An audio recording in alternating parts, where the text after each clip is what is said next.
Hello everyone. Namaste. Welcome to Samvad Bharati. This is part of our Niti for New Age series, and in this we are discussing Niti Sara from Garuda Mahapurana. And in that, this is chapter 112, and in the series of Niti Sara chapters, it is the fifth one.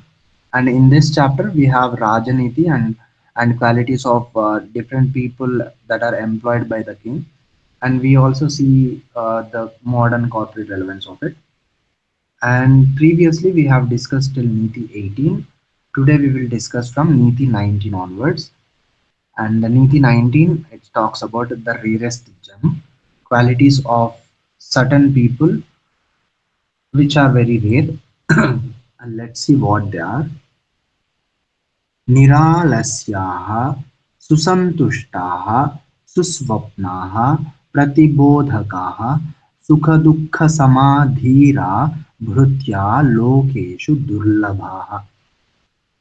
Someone who is niralasya is someone free from laziness, well contented, susantushtaha, have good dreams, are ever alert, remain equanimous in happiness and sorrow, and are steadfast. So, such people are said to be rare in the world. Let's understand them in detail, and these are the qualities you yourself can cultivate in order to stand out. These can be your unique qualities that you can show off in an interview or on your resume, or if you have these qualities wherever you are, whichever workplace, they'll automatically stand out and you will have your reputation as someone who is trustworthy and reliable. The qualities are niralasya, devoid of laziness, meaning that person is diligent, proactive, and energetic in their duties. Like there is a way, like normally you can participate in any activity, and there is an active participation. So these people are like active participants. Susantushtaha, someone who is happy. This happiness, it comes from understanding. Again all these principles, they might sound very direct, but they, to cultivate them, one should have a deeper understanding of life itself. When we will be happy, we will be happy when we know that whatever we are doing will have its result, and whatever results that we are having currently are something that are coming from whatever we have done previously. If we understand that we get what we deserve and what we are worthy of, and nothing more, nothing less, that itself brings that happiness, that contentment. Someone suswapna, having good dreams. This means ki someone who, like swapna, it's like even if someone may not do anything, they might dream of them. They might think of maybe coveting for someone's wealth, or maybe thinking of some harm for other person out of jealousy, or some other reasons. There can be such dreams also in our own minds. They might come naturally, sometimes without even control also. But if you are having good dreams, like if you're thinking good about others, if you are thinking uh, like if you're thinking like let this person be happy in a blissful manner, that means having that suswapna quality. Pratibodhakaha, ever alert, always mindful, perceptive. If something is given, so perceptive people, you can identify them by this thing. If they are not perceptive, they'll ask questions, a lot of questions. Like there are questions that are asked for clarity, and there are questions that are asked to test if you yourself have the clarity or not. And also sometimes just for the sake of asking questions. So such people are not perceptive. The perceptive person will take the instruction and will ask questions that are necessary for completing the job only, and not anything extra or anything less. So such people are perceptive and vigilant. They notice things, like having that attention to detail. That is something that comes with experience. If you do a task again and again, you will be able to notice certain mistakes. Eventually, as you learn, it comes from learning from your own mistakes. And even in the first place, if you understand the instruction clearly, you'll be able to have that attention to detail. Sukha Dukkha Sama, someone who is balanced and composed through both good times and bad times. Like in an office setting, it can be, let's say there is a person who you appreciated, or you, or the manager, or they got some rewards because of their good performance. Sometimes such an appreciation can make them perform uh, over, like more, like they might start doing more after that, or they might start doing less also, thinking that I have reached the goal, I have got the appreciation, now they won't check much. Or the person who overperforms might be someone who will think like I'll get more rewards or something. So that is a disbalance. That such a disbalance will eventually uh, cause trouble to that person only, because if they are overperforming, it's out of an expectation. If they are underperforming, it's out of an satisfaction that I have reached and I don't need to perform anymore. Both of them will eventually cause trouble. If the overperformer does not meet their expectations, they'll underperform. If the underperformer, as directly, like he's already gone, like he lost that motivation already. So such things will happen. So cultivating this quality in your employees, in your people, also like in your own self, is very important. And dhira is that steadfastness, having patience and courageous, someone who is courageous enough to accept if there is anything that they have not done. Like sometimes maybe someone might have, like if the job might not have been done completely, dhira will say this is not done out of so and so, uh, like inability or lack of resources. If someone is not a dhira, they won't be able to accept that. That is one of the ways, one of the qualities of dhira.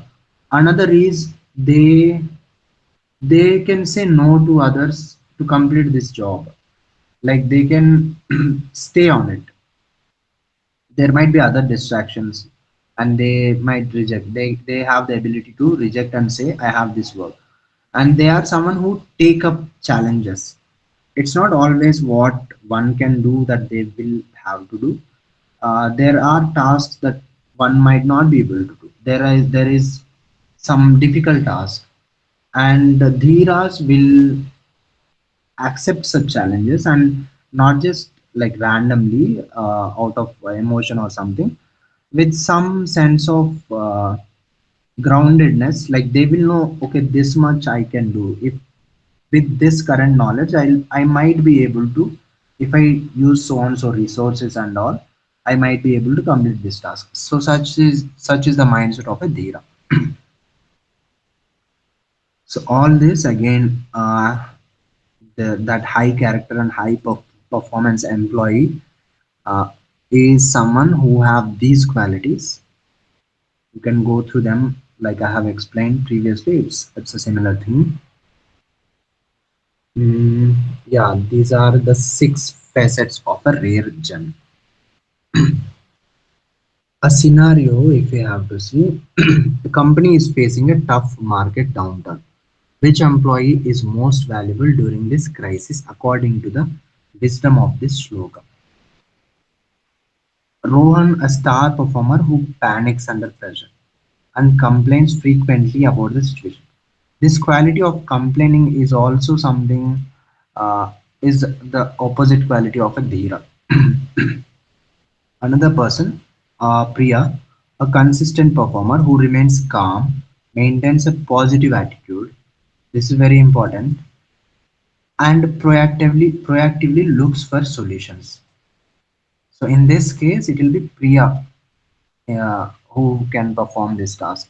So you can, you can assess your own employees for these qualities, and maybe create trainings to cultivate these qualities. You can use this for your own assessment, self assessment. What is it that you yourself have, and where is it, where are you lacking in these qualities, and how can you cultivate them? It's not like you cannot cultivate them. You can always cultivate any kind of quality. You can make a plan for your own self and follow it, download your own reflection and see how you have progressed. So some people, I have noticed these have these qualities naturally. Some people are always happy, irrespective of how life is going on in their life. It's not a fake happiness; it's a complete proper happiness. There are people who hold their pain and or other things in their heart and be acting happy. That's a different thing. But there are people who are indifferent to these happiness or sadness, and they'll just function irrespective of what's happening in their life. So such people also I've met. So there are people who have such qualities naturally. You can identify them also, make use of them, or keep them when you come across such people. uh, Hold them in your organization and try to keep them, even though sometimes they might not perform or can't do well. You can always train them. Okay. The disqualifications of it's these are the qualities of a bad employee kind of. क्षान्ति सत्य विहीनश्च क्रूरबुद्धिश्च निन्दकः अशक्तो भयभीतश्च राज्ञा त्यक्तव्य एव सः. Wait, there are others. क्षान्ति सत्य विहीनश्च क्रूरबुद्धिश्च निन्दकः दाम्भिकः पेटुकश्चैव शठश्च स्पृहयान्वितः अशक्तो भयभीतश्च राज्ञा त्यक्तव्य एव सः. These are the qualities kind of, these are similar to the asuri pravritti qualities that come in Bhagavad Gita. Let's see what all we have. One who is devoid of patience and truthfulness, who is cruel minded and a slanderer, who is deceitful, gluttonous, cunning, and filled with excessive desire, who is incompetent and fearful. Such a person should be given up by the king. Uh, these are the 9 qualities which you should look in your own self first, and then see around you also if there is anything. uh, One thing is, you can always, the first step is always try to cultivate whatever quality that you are lacking, or whatever quality that your subordinates or the people around you are lacking. That way you can keep your people and don't have to come like hire again and all. Another is, take people and train them on these qualities. This as something that you should not have, and the previous qualities, previous 6 are something that you should have. Together, these 15 qualities, if you can train your people on them, or your own self on it, you will become a perfect employee, or someone who can be collaborated with. Kshanti Vihina, devoid of patience. Such people, again, we find them. Let's look in the corporate sense. These qualities we have discussed: devoid of patience, devoid of truth, maliciously intelligent, cruel minded, slanderer, one who constantly blames, deceitful, hypocritical, gluttonous, petuka, excessively greedy, cunning, fraudulent, envious, filled with excessive desire, incompetent, and fearful. Kshanti Satya Vihina. Impatient.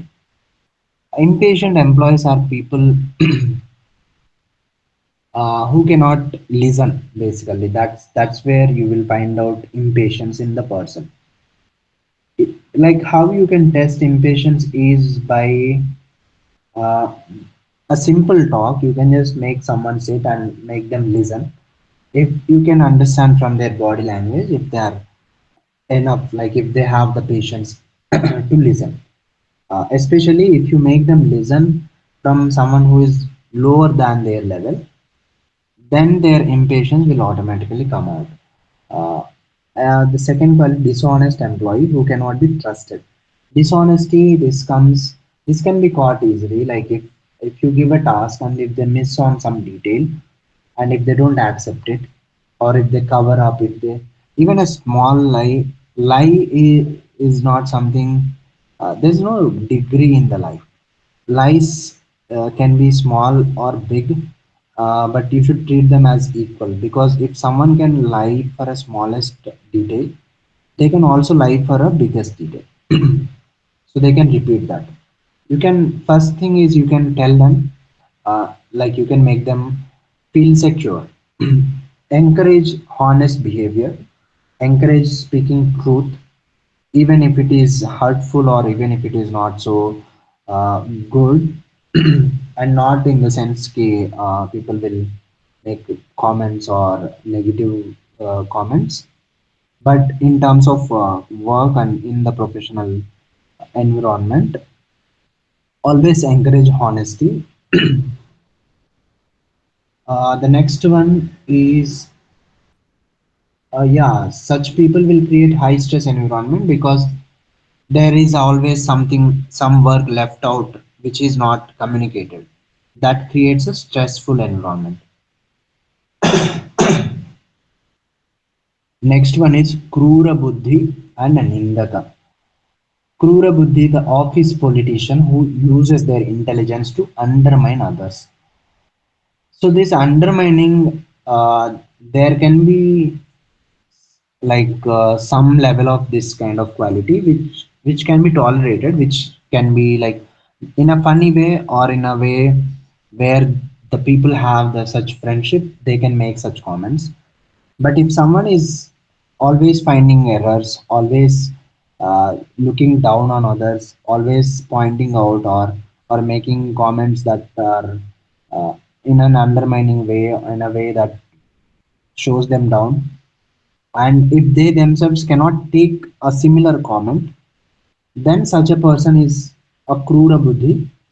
And someone who is nindaka, always blames for others for failures. Such a person also is someone who should be, again, always make them aware of these qualities and then train them on how to get rid of it. And then if that does not work, get rid of the person themselves. Dambikaha and Shataha. Dambika, hypocrite who takes credit for others' work and is deceitful in their dealings. Petukaha. Petukaha, someone who is gluttony, who eats a lot. Again, another way is overly greedy and envious employee who is never satisfied.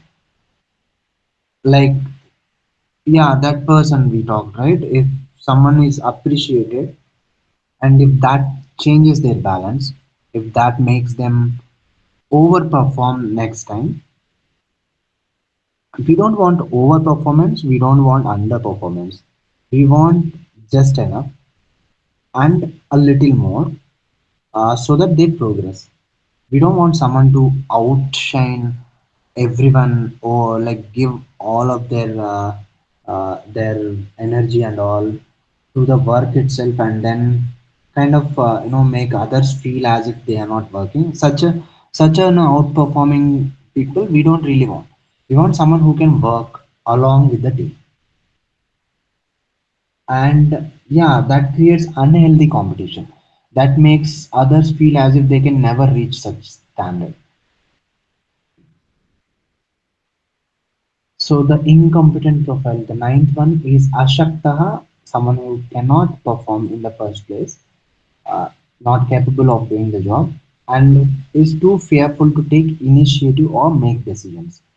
So such people, you can cut them in the first place itself, unless you're planning to train them and get them do the job.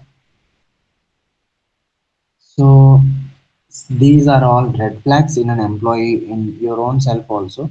If you find them, try to find a way to get rid of it or work it out in such a way that you don't have such quality. A scenario we can see: a senior employee, Karan, is highly skilled but also known for being deceitful, Dambika, and constantly blaming junior members for his project delays. Such people exist. He is also intensely envious of his peers' successes. The team's morale is very low. What does this shloka advise a manager to do? So this advises to disqualify and let them go. The other way is also like make them aware first and then maybe train them, and then if that does not work, get rid of them. Because there is a cost of tolerance also. So see, in your own life there can be people, employees or your own self, uh, like if you tolerate such a behavior from someone, what is the cost of it? How does that influence you? It could be mental influence also. It can make you uh, you know at least maybe think about such a person, think about why such behavior has happened. So even if you are getting distracted by such a behavior, that is also a cost of that tolerance. And you as a leader, how will you act about it? And why is it so difficult? Sometimes it's difficult to get rid of such people also. They might be a very good performer in such category. So people who perform well, we cannot really get rid of them so easily. But again, you should check for the cost of tolerance and see is it worthy. And also always try to make a way, because you cannot test for all the cost. There might be other influences that are happening with other employees. So you can check with other employees also about such a behavior and how that influences their own work. And then uh, see if you can make a decision. A personal red line of the nine traits listed, which one or two do you consider to be the most damaging in a team environment? Yeah, you can look for this also. You can see, rate them based on their damage. Which of them I can tolerate to some extent, which of them I cannot tolerate. For example, Ashakta, someone who is incompetent to complete the job, maybe that's not tolerable. Something that maybe that is not something that you can take. Or others, there might be, like depending on the organization and what you are expecting from the person, there are things that you can tolerate, there are things that you cannot tolerate. There are maybe some things are needed also. For example, maybe you want someone with a krura buddhi also to control certain people, but again, it should be with control, it should not be without control. There should be the control in the person when to express such things. Maybe some people, some organizations can tolerate a pay to kaha, someone who is greedy and never satisfied and always looking for more. So rate them out of like 1 to 10. How will you position them in terms of tolerance?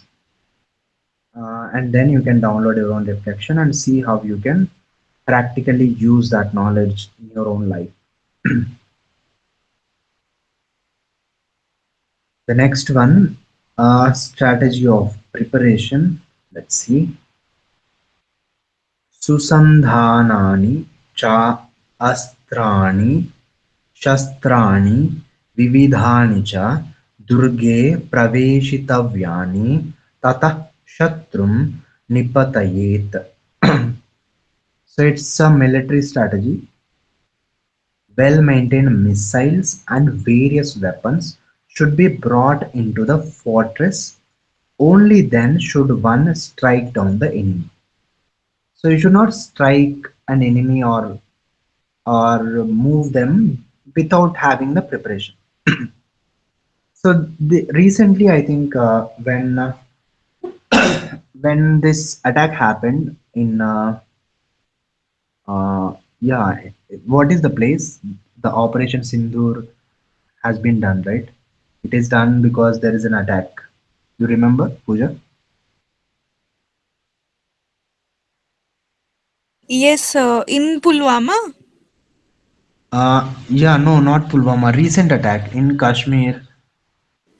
The where terrorist. tourists were attacked. Yeah, yeah, tourists were attacked. Yeah, it was Pulwama, I think so. Not Pulwama. No, Pulwama was the previous one. I think Oh, 2019 attack, I guess. okay, okay. Um, Okay, I'm fine. forgetting the place. Yeah, it's okay. Okay, some attack has happened, Pahalgam, and Pahalgam. Pahalgam, yeah, Pahalgam, yes. Yeah. In the Pahalgam attack, okay, they have attacked, that is there. But then when India has to respond to that, it didn't respond immediately. Everyone was waiting. When will India will respond? So all that happened. So much preparation has been done before striking. All the targets were identified. They were identified, and all the machinery and the drones, the fighter jets, everything was brought in, and it was a precision attack, right? It's not, they didn't attack the civilians. They attacked only the places where this terrorist breeding was happening. They didn't even attack the military bases. And and when they attacked, they were also prepared. Like, India was prepared to defend the response also. So such a preparation should be there before attacking, taking an action. That's what it means. Before engaging in any offensive action, a king must first secure his own position. This can be going for a war also. It can be uh, like even in your own life also. If you are going to offend someone, before offending, you should think of the consequences and see if you yourself are positioned strongly, firmly, and then only you can attack or do such an offensive move. It can be a simple shouting or speaking something against a person, or it can be pointing out their mistakes or something. So such things. So whatever you do, like, just be prepared and then take the action. That way you will have an upper hand. Okay, then only you should attack. In the modern relevance, yeah, modern relevance. Enemy is the market challenge, the competition, or the risk of a project failing. And the fortress is your own company, your team, and your project plan. Mm, so, in your project's foundation, the fortress, it includes budget, your servers, your legal clearances, and your core team. Weapons, Astrani, your strategic assets, such as your marketing plan, your key technology, your patents, or your unique data. Shastrani, tactical tools, your software, your sales team, your customer support scripts, and your operational workflows. So, yeah, take launching a product as striking the enemy. So you should launch the product once you have secured the position. Without securing, without having all the materials ready, all the things, like even in a debate, let's say if you're getting into a debate is said to be like a war itself. Before getting into a debate, you should be well equipped with the knowledge and also the means of argument, all the tools of Vada, and what all things you can do to bring down the opponent to Nigraha Sthana. So, all that should be considered.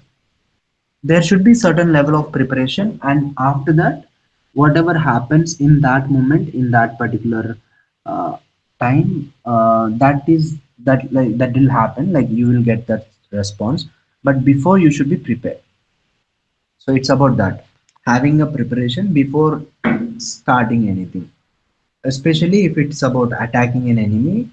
The king should be very well prepared. Okay, a scenario: a startup is under pressure from investors to launch their new app. The marketing team is ready, but the engineering team wants that servers have not been properly load tested for a large user influx.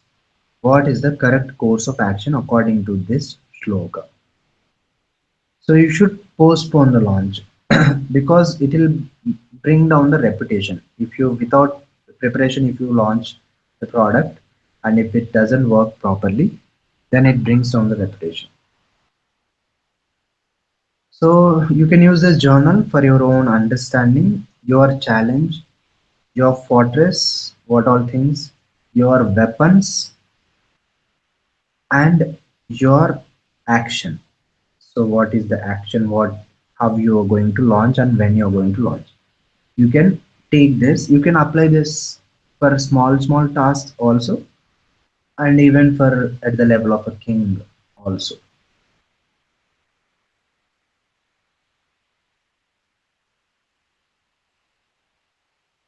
The next one, the strategy of patience. षण्मासमथ वर्षं वा सन्धिं कुर्यान्नराधिपः पश्यान् सञ्चितमात्मानं पुनः शत्रुं निपतयेत्. Yeah, we get this right. Disappear for 6 months and then transform yourself and then show up. So it's similar thing. A king should make a truce for 6 months or even a year, observing and accumulating his strength. After seeing himself well strengthened, he may then strike the enemy again. So when there is an attack, like now there is an attack on Pakistan from India. Now what they'll do is they'll wait, they'll observe, they'll be in this Sandhi position for 6 months or even a year. Uh, if they're not like they might attack even before also. So that also happens. They have violated the ceasefire already. But ideally, there should be such a truce, and then accumulate the strengths, all the weapons and all, and then they may strike the enemy again. May because it need not you need not attack again the same enemy. You can take more time. You can maybe uh, make friends with them. That also can is a possibility. But if that's not a possibility, then you should attack them only after accumulating your own strengths.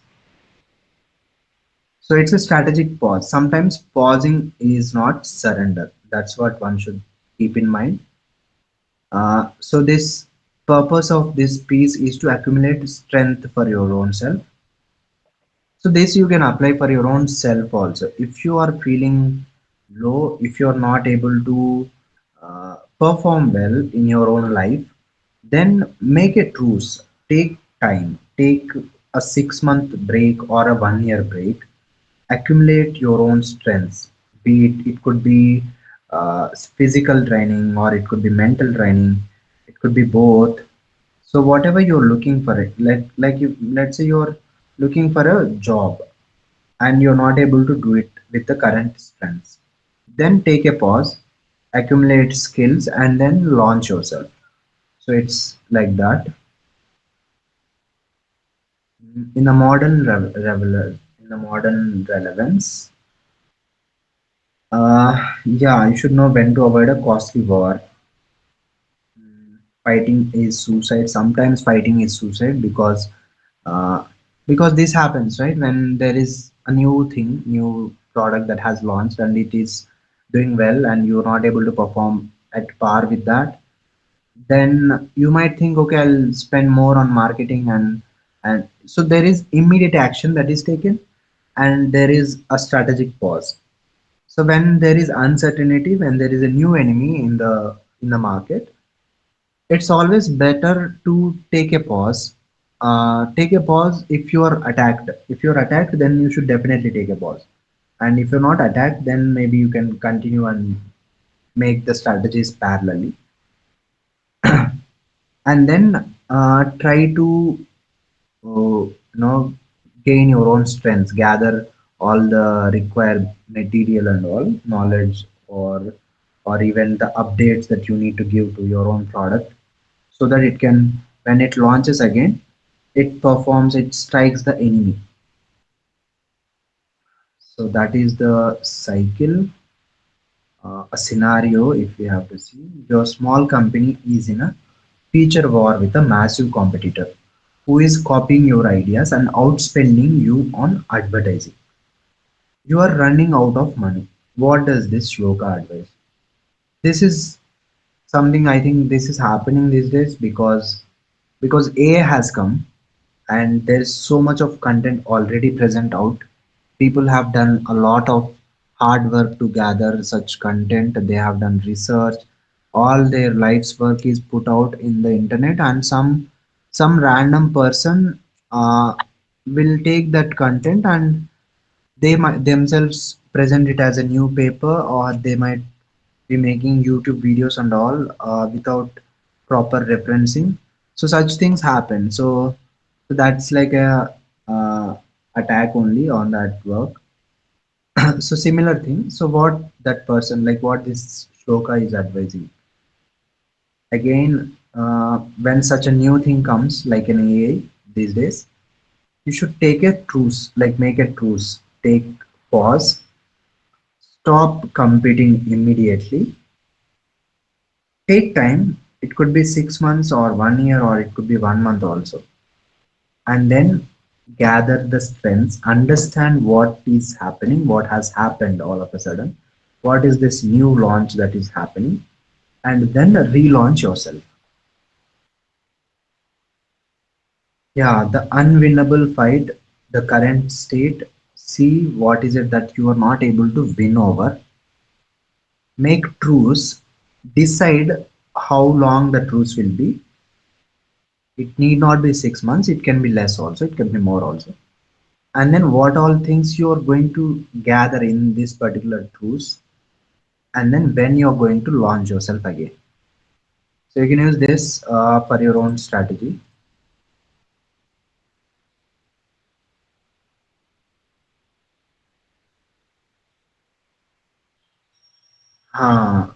Appointing fools, something there's something similar Sri Rama also talks of. Let's see what's there. मूर्खान् नियोजयेद्यस्तु त्रयोप्येते महीपतेः अयाश्चार्थनाशश्च नरके चैव पातनम्. The king who employs fools, three fates. There are three fates are assured for them: dishonor, loss of wealth, and indeed a fall into Naraka. Let's see what this means. Uh, so, this is talking about catastrophic consequences of nepotism, cronyism, or simply poor judgments in appointments. So, sometimes, yeah, nepotism happens. You might take your own children or your own people as your subordinates. Like, sometimes this happens, right? In political parties, they launch their own children, or even in movies, they launch their own children, even though they are not competent. Sometimes this happens. Or sometimes you might appoint some fool just because they are around you, and mm, sometimes there will be people who will be doing what we say this appreciation and speaking nice, sweet words to you, deluding. So such things happen, and people tend to take them because it's comfortable to have such people around, because sometimes people lack someone to talk to. So such thing is there. So that should not be the case with a leader. Leader should be self-sufficient. So such things happen. Then what will happen? It brings destruction. Three types of destruction. One is dishonor.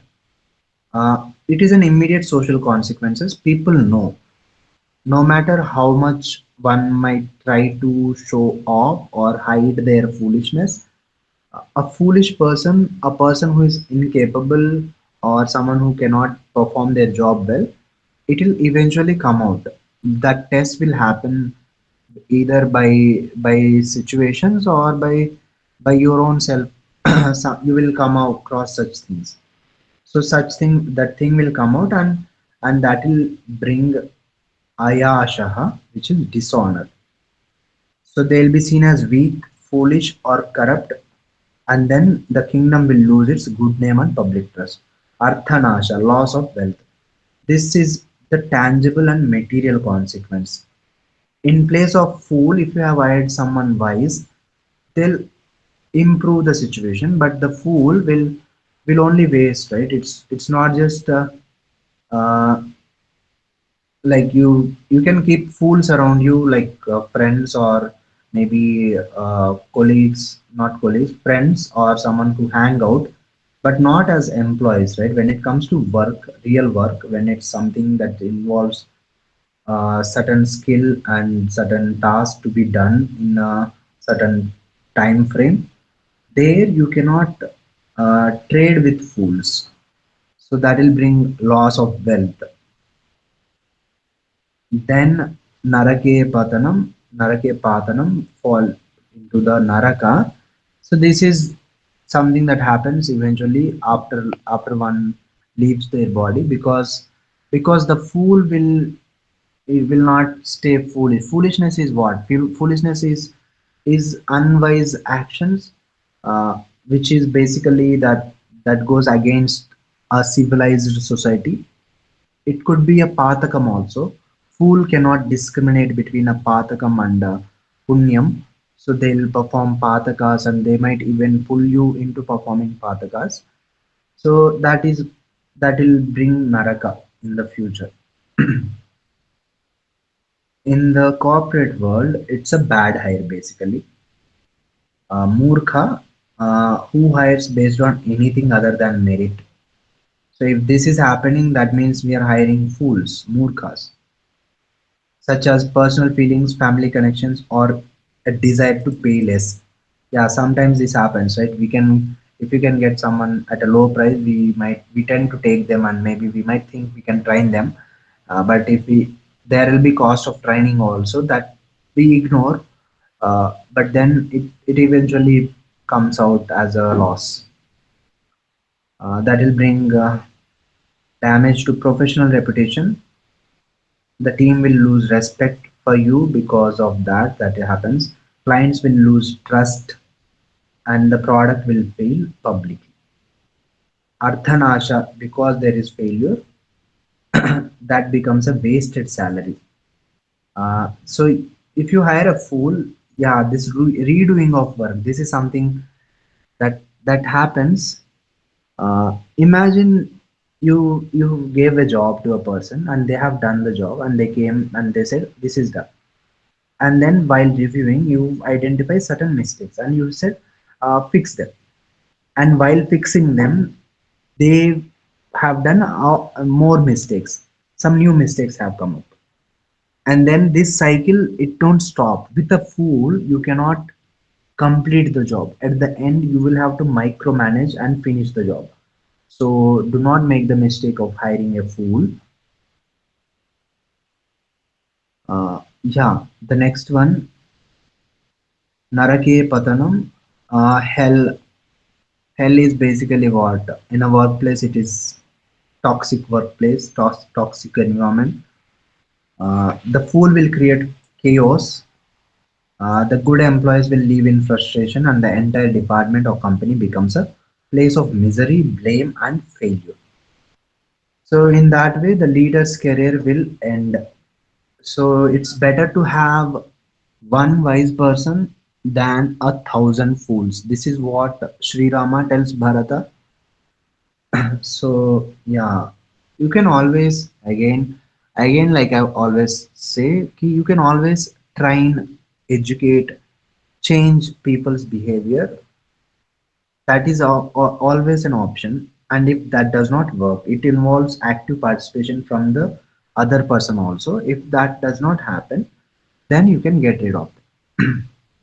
So remember these three things that will that will come with a fool: dishonor, loss of wealth, and fall into naraka. Okay, a scenario. A CEO is pressured to hire his brother-in-law, who is incompetent, for the role of CFO. The CEO gives in. Within a year, the company is caught in a major accounting scandal it cannot explain. Yeah, this will bring disgrace. Three things: disgrace, Ardhanasha, and Narake Patalu. Three things will come at once. Okay, you can see witnessing the threefold failure. This is a threefold failure. Have you ever seen a bad hair because bad hair caused this cascade? You can look around in your own place, or you yourself might be the person this who will bring such a failure. If you are like becoming aware of it, you can always act on it and see how you can become better. So what happened? Like you can study some case studies. Like I would suggest Byju's one example, and the Satyam computers, a very old case. And there are even Xerox. It has failed. There are companies that have failed. In there's one channel called Fusion in the YouTube. You can check that and see how companies have failed, and see if there is a foolish person in that failure. It need not be the foolish person. Sometimes the competition is too strong that you cannot beat them. But sometimes there might be a fool within the company who might have caused this trouble. So you can study those cases to have a better understanding.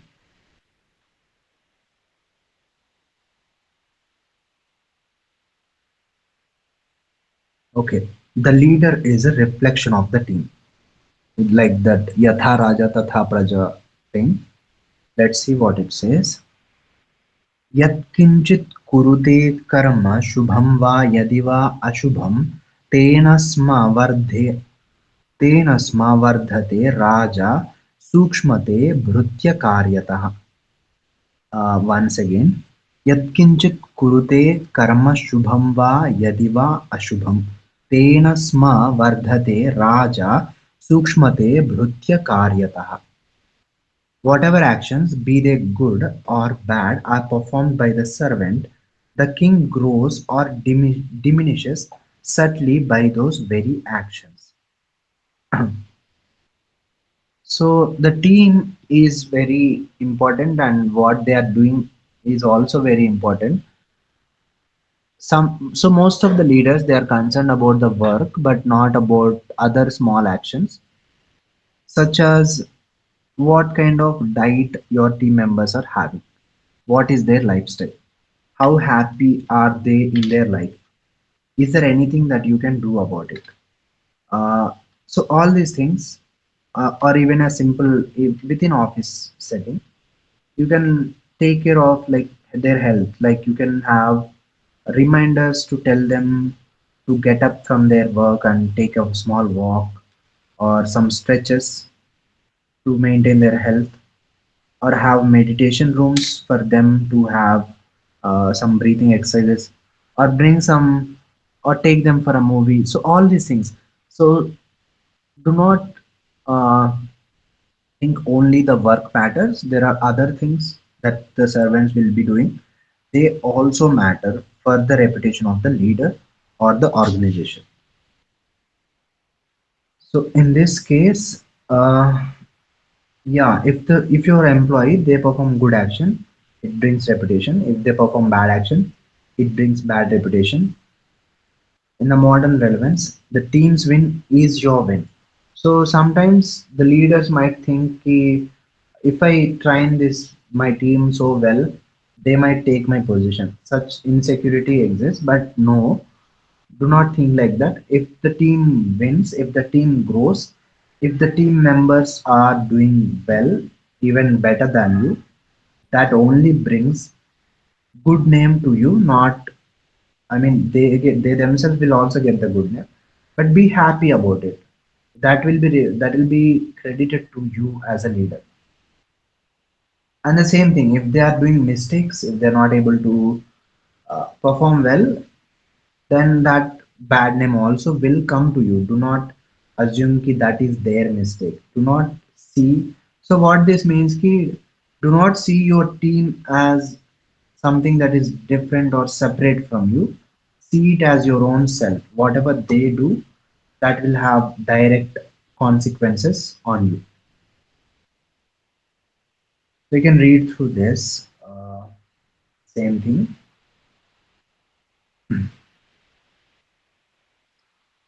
Okay, a scenario. A junior analyst on a manager's team discovers a brilliant but obscure market insight that leads to a new, highly profitable product. The CEO congratulates the manager for her excellent team. According to the shloka, what has happened? Yeah, the manager has grown, right? If you see, uh, the team member, a junior analyst has found out the thing, but the CEO has congratulated the manager.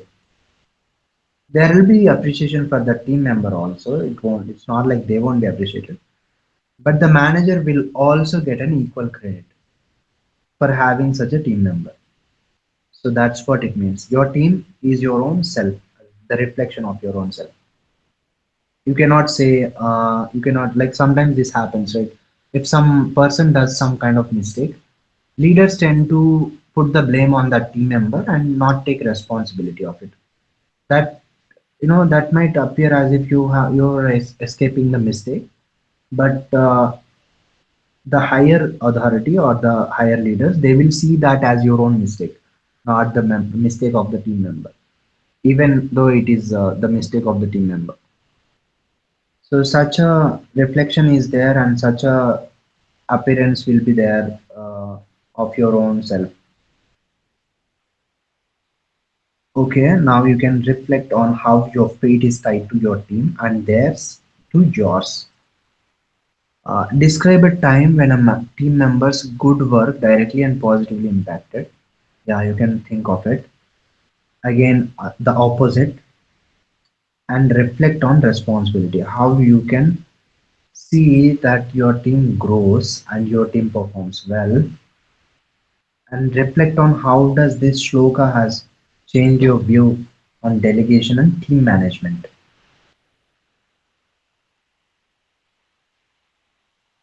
I think there is one example where uh, Satish Chandra or Vikram Sarabhai, I don't know.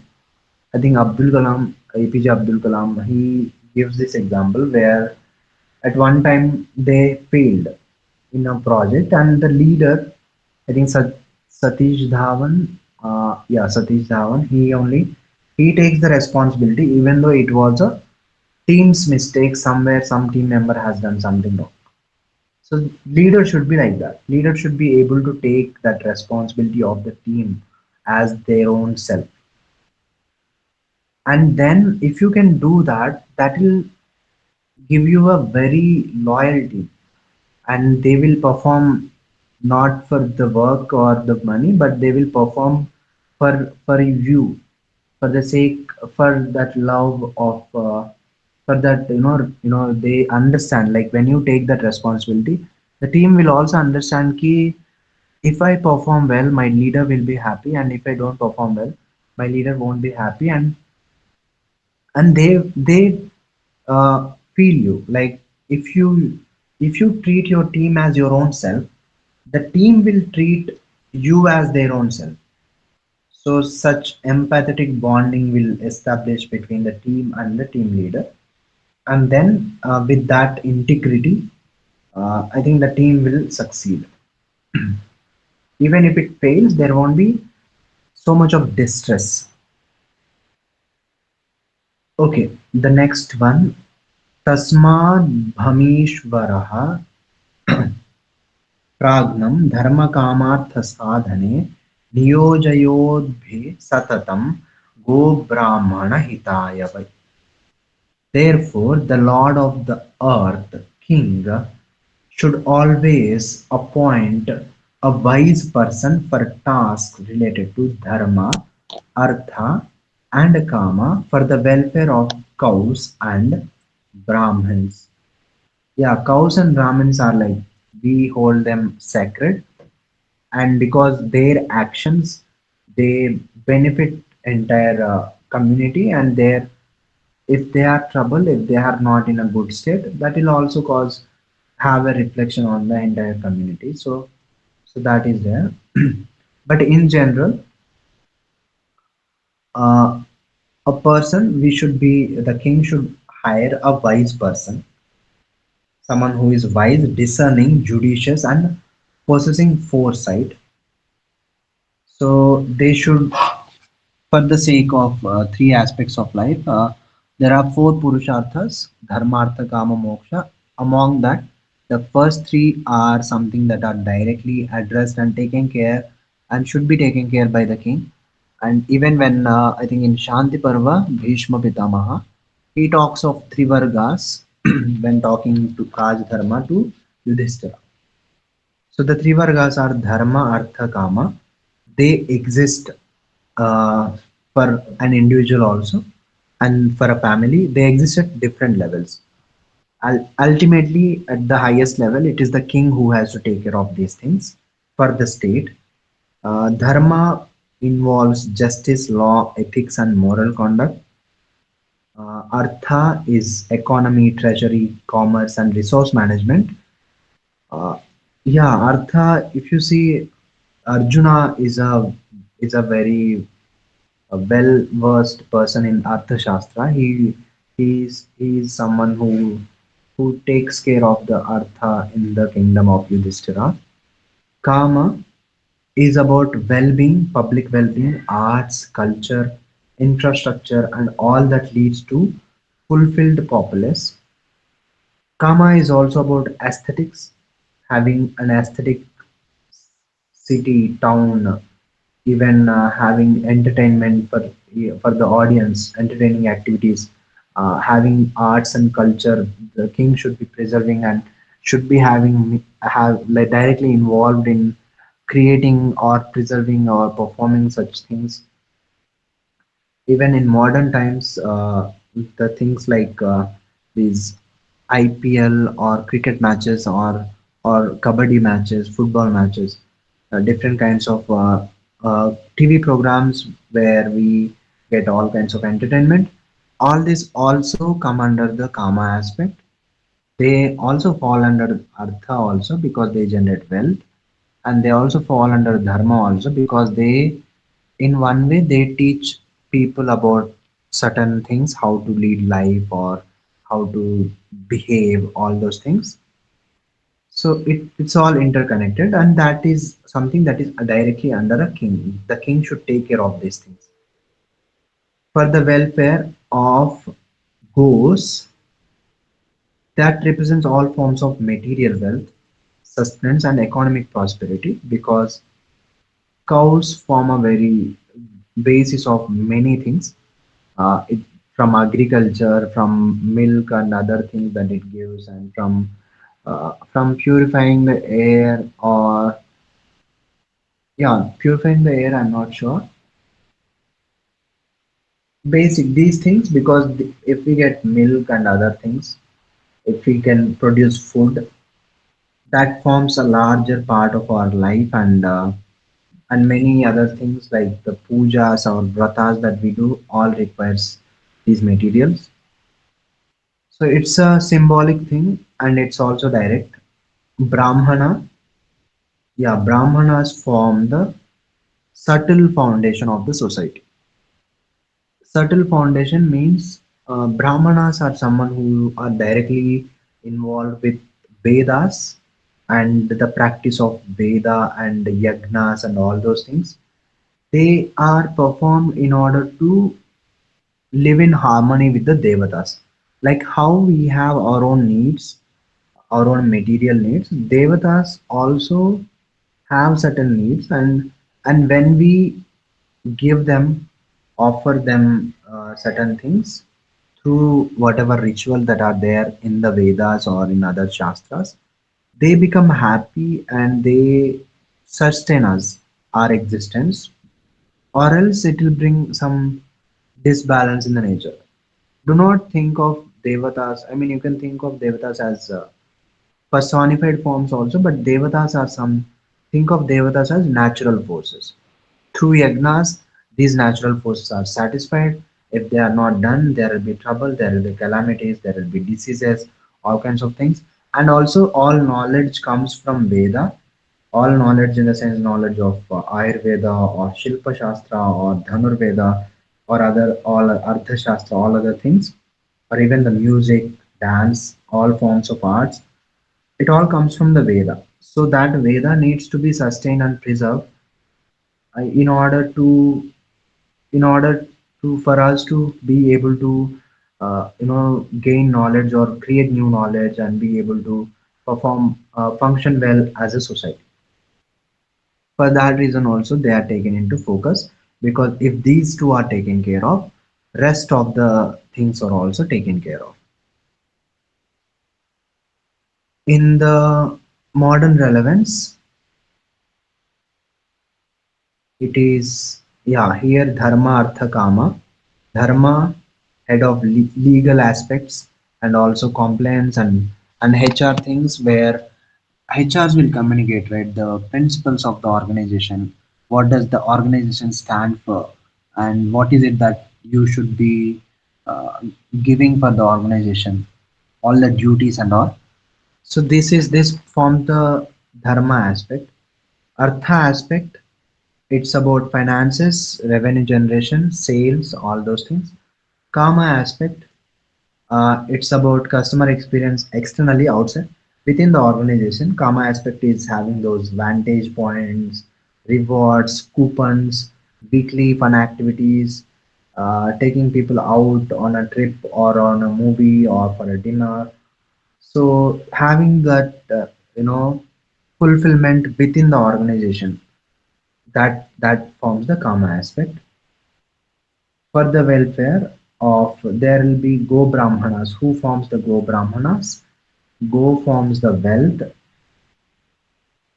Uh, yeah, all that, where the wealth is coming from. It could be shareholders.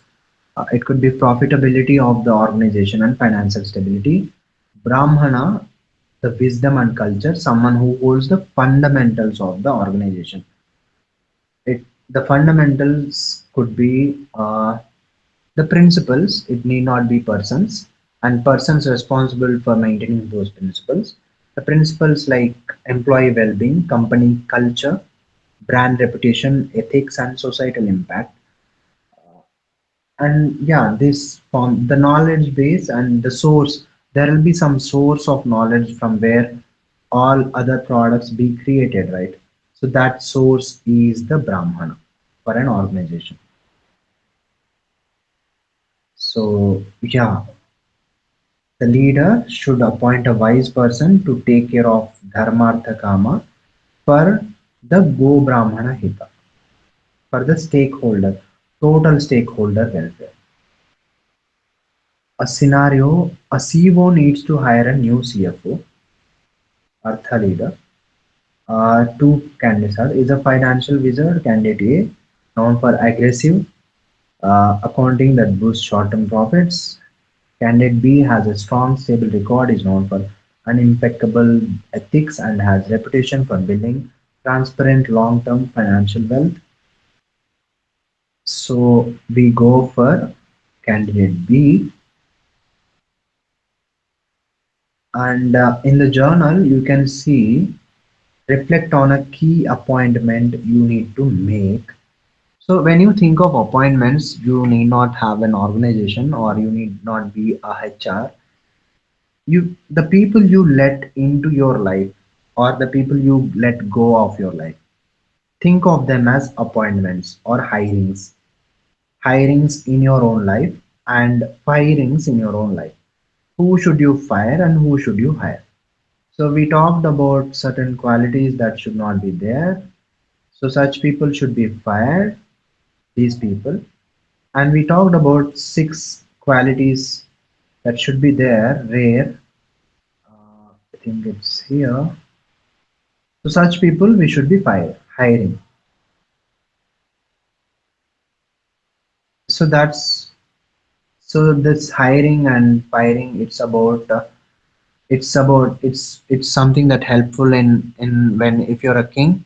if you're a leader, or if you are someone who wants to lead a life, a happy and beautiful life, even then you can make this kind of distinction among the people that that come into your life, and that might need to go out of your life. Yeah, you can be that strict also, because with that such a strictness, such a clear boundaries, such a clarity, your life will be happy and beautiful. So that's about Niti Sara, chapter 5. It talks about mainly about hiring and taking different people and their qualities and what roles they fit into, and the same can be applied for your own life. Yeah, that with that we complete Niti Sara chapter 5.